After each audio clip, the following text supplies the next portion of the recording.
I'm really super excited to share this with you because it is a really good demonstration of how our core is changing during pregnancy and postpartum. So, I just want this to be a demonstration of why we need so much more than what we're getting as far as guidelines for exercise in pregnancy and postpartum. And it also will give you an idea of maybe why we're recommending certain things during pregnancy and postpartum. So remember that diastasis recti is completely and totally normal during pregnancy. When it was studied, 100% of women were found to have had it at or around their due date. So again, keep in mind 100% normal to have diastasis recti during pregnancy. What we're worried about is it recovering postpartum. Another really cool thing to think about is something from Anthony Lowe, who is a wonderful physiotherapist from Australia, and he's really awesome. You should follow him on Facebook or Instagram if you're interested in learning more about core and pelvic floor health or health as a female athlete, because he has some really great material. But one of the things he said was, could diastasis recti actually be protecting our pelvic floor? Because we know that the whole thing functions as a system. So what I want to show you is this lovely balloon here I have. Okay, so think about the pink part of this balloon as being the transverse abdominals, the fascia, everything underneath, that really deep core muscles. Okay, and then these blue strips that I have here, that's going to be your rectus abdominal muscles. So we're pretending like these are our rectus abdominal muscles, and we're pretending like this is the pink part is our inner core. So when we get bigger during pregnancy, when the baby gets bigger, when we get more, our placenta gets bigger, when we add more fluid, that has to go somewhere. That pressure that we're creating, all that extra stuff inside of us, our organs are getting pushed up, everything's getting moved around. That pressure, all that extra weight, all that extra fluid, that baby, it has to go somewhere. So a lot of times it's going out, we're putting pressure out, and there's some pressure going down in our pelvic floor too. But again, think, what if diastasis recti actually isn't a terrible thing? What if it is protecting our pelvic floor and keeping us from peeing on ourselves or having so much or really bad incontinence during pregnancy and postpartum? So what I want to show you is, as we get bigger, and I'm going to unwrap my balloon here.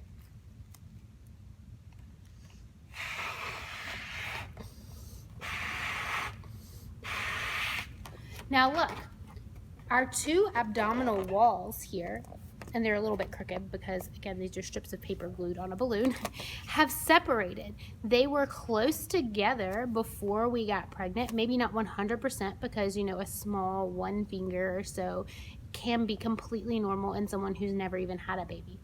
So our abdominal walls have separated. The pressure has come out through that, stretched the abdominal walls apart, and our fascia here has stretched really big. So we went from a very small system to a big system. So our fascia is all stretched out here. Our abdominal walls have been pulled apart, and that's what happens to create space for our baby. Now, after we have our baby, it's like, whoa, there goes the baby. And so, and magically during this balloon demonstration, our abdominal walls went back together. But that doesn't always happen postpartum, and it's not going to happen instantly postpartum when you have a baby. So keep in mind, you know, right after you have that baby, your abs have been stretched out. Now this balloon looks really super flabby and weird, and it's like, oh, it's all stretched out now. It's not the same shape as when I first blew it up. Same thing goes for your core, okay? When you have your baby, you may feel like you just popped a balloon. You may feel like you just deflated that balloon and you have no tension in your abdominal muscles. And that's completely normal to feel that way right after having a baby. We want to work toward not feeling that way, and we want to work toward getting strength. So what's really great about our abdominal wall, and what's not really great about this balloon, is that we can actually heal that with our muscles and doing the proper exercising the proper way. We can heal that diastasis recti, or really, we're not thinking about closing the gap, but we're thinking about let's get more tension back into those muscles. Hopefully they don't look like this poor deflated balloon anymore, and we're doing proper exercises to heal and recover postpartum. So again, you may feel like your core has just been popped like a balloon right after you have a baby, and that's because all those muscles just haven't had time to start healing, to start going back together.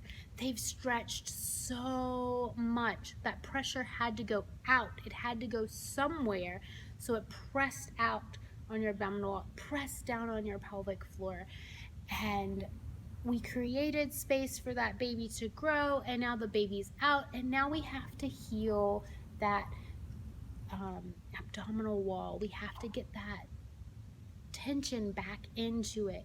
Okay, so that's what's so wonderful about our bodies is we can heal that. And most people can heal that with exercise. So then we will have the select few that, maybe surgery is the best option, that they've just stretched and that fascia isn't going back where it should. But if you're one of those people, I don't want you to feel like it's your fault, that you've done something wrong, because it may not be your fault, and we can never know exactly what was the end all be all of that, what exactly made it different. We know that genetics play a role in whether or not our diastasis goes back naturally, whether or not we have to work more to heal it. But I don't want you to feel like that is your fault, because there's a lot of factors in pregnancy and birth that are beyond your control. And we want to do those healing exercises. We want to do the right things during pregnancy and postpartum to control what we can, to give our bodies the best chance of healing, of reducing core weakness, of reducing pelvic floor dysfunction. But again, just like everything with kids and birth and babies and pregnancy, there are so many factors that are beyond our control. And so please don't feel like your body has let you down, or why am I having diastasis recti, this other person doesn't have it at all, we did the same things. It may just be one of those things that is a factor beyond your control. But there are some great steps we can take. And I would hope that you will, come to one of our workshops or classes, or just follow us on Facebook and Instagram to learn more about things you can do in order to give your body the best chance at healing, at recovery postpartum. Because remember, pregnancy is a short time and postpartum is forever.